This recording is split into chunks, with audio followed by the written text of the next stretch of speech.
กองประชุมครบคณะบริหารงานพรรคเมืองปทุมพรครั้งที่5สมัยที่เก่าได้สำเร็จด้วยความเป็นเอกภาพ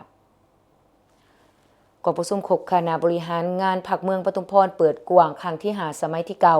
ได้ดำเนินขึ้นอย่างเป็นทางการแต่วันที่21หาวันที่22มกราคม2026อยู่ที่สโมสรของเมืองโดยภายใต้การเป็นประธานของสหายสมจิตแพ่งสวัสดิ์กรรมการพรรคแขวงเลขาคณะบริหารงานพรรคเมืองให้เกียรติเข้าร่วมโดยสหายประดิษฐ์วรรณรัศมีคณะประจำพรรคแขวงหัวหน้าคณะโฆษณาอบรมแขวงผู้สินำเวียกงานหอบด่านเมืองปทุมพร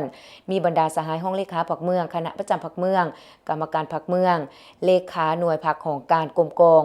เลขาคณะพรรคหากฐานกลุ่มบ้านใหญ่เลขาพรรคบ้านทั่วเมืองบรรดากำลังหลวงกำลังท้องถิ่นข่ายคุมขังดัดสางภาคใต้เข้าร่วมทั้งหมด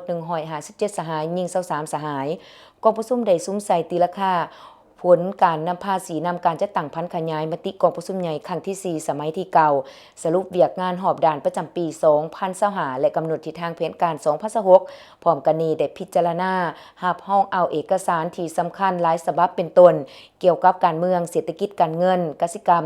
ศึกษากีฬาการคุ้มครองภัยพิบัติและการพัฒนาแหล่งท่องเที่ยวให้ยืนยงนอกจากนั้นกองประชุมยังได้ดำเนินชีวิตการเมืองเพื่อสำรวจและกวดกาคุณภาพบุคคลในคณะพรรคกวม94ส่วนห้อยของเป้าหมายที่กำหนดไว้กองประชุมได้เป็นเอกภาพกำหนดเอาเวียกงานจุดซุ้มใน3เดือนต้นปี